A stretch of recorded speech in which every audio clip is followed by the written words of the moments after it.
அனைவருக்கும் வணக்கம். நீங்கள் பார்த்துட்டு இருக்கிறது மைடெக். இன்றைக்கி இந்த வீடியோவில் வந்து ராஸ்பெரி பையில் வந்து ஓஎஸ் எப்படி இன்ஸ்டால் பண்ணுறது அப்படிங்கிறத பற்றி தான் பார்க்க போகிறோம். ஃபஸ்ட்டு வந்து அடாப்டரில் வந்து மெமரி கார்டை இன்சர்ட் பண்ணி அதை வந்து லேப்டாப்பில் இன்ஸ்டால் பண்ணிக்கோங்க. இப்போ வந்து நம்ம மெமரி கார்டில் வந்து ஓஎஸ் இன்ஸ்டால் பண்ணணும். ஸோ வந்து ஃபஸ்ட்டு அதுக்கு நம்ம ஓஎஸை டவுன்லோட் பண்ணிப்போம். ராஸ்பியன் ஓஎஸ்னு கூகுளில் சர்ச் பண்ணிங்க அப்படின்னா ஃபஸ்ட்டு ஒரு லிங்க் வரும். ராஸ்பெரி பை அந்த வெப்சைட்லேயே வரும். நீங்கள் அதுக்குள்ளே போனதுக்கப்புறம் ராஸ்பியன் ஓஎஸில் வந்து லைட் இருக்கும். அதுக்கடுத்து வந்து பார்த்தீங்கன்னா டெஸ்க்டாப் வெர்ஷன் இருக்கும். அதுக்கடுத்து டெஸ்க்டாப்லேயே வந்து ரெக்கமெண்டட் சாஃப்ட்வேரோடு இருக்க ஒரு ஓஎஸ் இருக்கும். நான் அதை தான் இன்ஸ்டால் பண்ண போகிறேன். ஸோ அதை வந்து கிளிக் பண்ணிக்கிறேன். அது வந்து டவுன்லோட் ஆகுது. இதை டவுன்லோட் பண்ணி வச்சுக்கோங்க.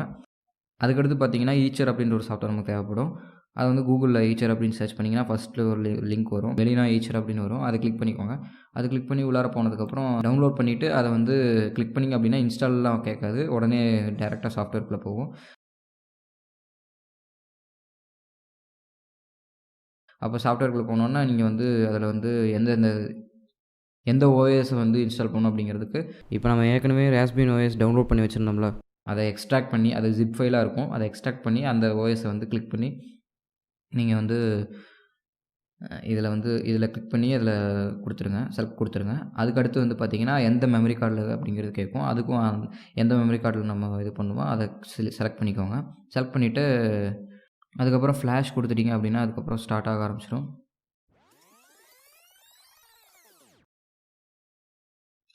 இது வந்து பார்த்தீங்கன்னா ராஸ்பெரி பை கேஸு. இதை வந்து ஃபஸ்ட்டு நம்ம ராஸ்பெரி பையை வச்சு ஜாயின் பண்ணிடுவோம்.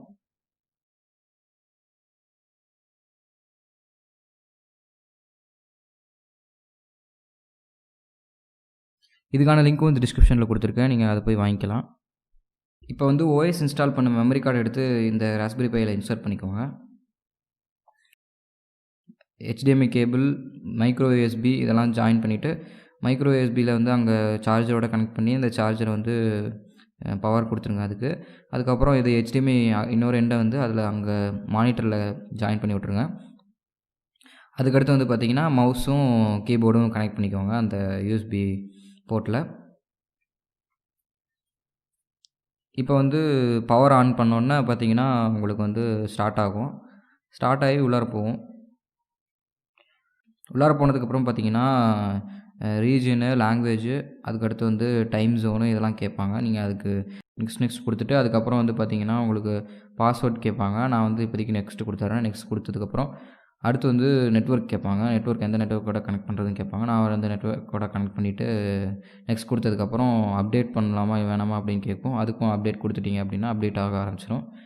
அப்டேட் ஆகி ஃபுல்லாக கம்ப்ளீட் ஆனதுக்கப்புறம் நீங்கள் அதுக்கப்புறம் அதை யூஸ் பண்ணலாம். அடுத்த வீடியோவில் வந்து SSHும் VNC சர்வரும் எப்படி ஹேண்டில் பண்ணி நம்ம லேப்டாப் மூலிமா இந்த ராஸ்பெரி பையை கண்ட்ரோல் பண்ணுறது, அதே மாதிரி மொபைல் மூலிமா எப்படி கண்ட்ரோல் பண்ணுறது அப்படிங்கிறத அடுத்த வீடியோவில் பார்க்கலாம். நீங்கள் இப்போ தான் புதுசாக இந்த சேனலில் வீடியோ பார்க்குறீங்க, இன்னும் சப்ஸ்கிரைப் பண்ணாமல் இருந்தீங்கன்னா போய் சப்ஸ்கிரைப் பண்ணிக்கோங்க. இந்த வீடியோ உங்களுக்கு யூஸ்ஃபுல்லாக இருந்துச்சுன்னா லைக் பண்ணுங்கள். மீண்டும் வேறு ஒரு வீடியோவில் பார்க்கலாம். பாய்.